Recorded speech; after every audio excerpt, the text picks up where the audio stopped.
Thank you, brother, for the comment.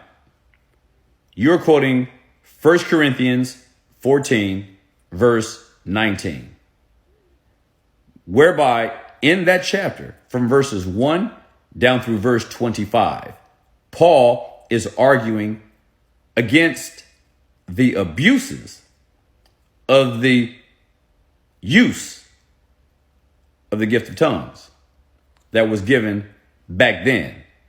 And I want to make it very clear. By this comment, you assume that I assume that the tongues that is being spoken of, or that is being spoken in churches today, is that which Paul is talking about back then, because it is not. But to address the context of what Paul is talking about, he is talking about the abuse of the use of tongues. That whole chapter, for the most part, is committed to dealing with the abuses. Paul is speaking against it, not in support of it, as you are presenting it here.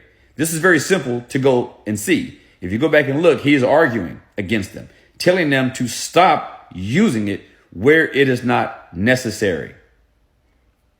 Stop using it where there is no interpretation. Stop using it when the things that you are speaking about, you yourself don't understand. This is why he says here, yet in the church, I had rather speak 5 words with my understanding. Meaning, I rather speak 5 words with understanding than to speak gibberish and not understand it.